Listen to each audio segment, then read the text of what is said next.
Hello everyone and welcome to my YouTube channel. Today we are going to discuss about how to fix screen time on your iPhone iOS 18.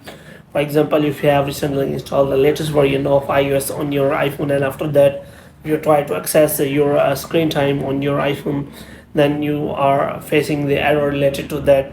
So how you can fix that? For this, what you have to do, you have to simply watch this video completely.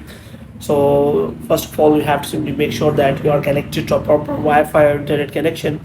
And after that, what you have to do next is you have to simply go to settings, and here you have to simply go back, and here you have to simply click on general again, and you have to scroll it down until you find the option of transfer or reset iPhone. And here you have to simply click on reset, and you have to simply click on reset network settings. And after that, you have to simply check whether your problem has been solved or not. If the problem is still there, then you can also go for the reset all settings. And after that, what you have to do, you have to simply go to settings again, and here you have to simply go to the screen time, and here you have to check whether it is working well or not. So if it's asked for the passcode, then you can simply try to reset the passcode, and after that you can try to uh, access your screen time again.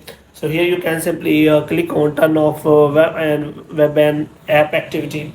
So here you can simply click on that. Moreover, if doesn't ask for the passcode, which means you have to simply go to settings again, and you have to access the screen time again. And here you have to simply make sure that you can simply check for all the settings. Here you can simply click on content privacy and restriction, and here you have to make sure that you do not have turned on that toggle.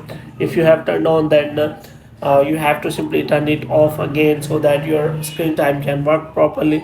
If the problem is still there, then you can simply take the screenshot of the problem and send it to the Apple Store so that they can solve your problem. Moreover, you can also discuss it in the Apple discussion so that Apple user can guide you in a better way that how they solve the problem when they got the problem related to the screen time. So hope you have liked this video. When you get more videos like these, you can subscribe our channel.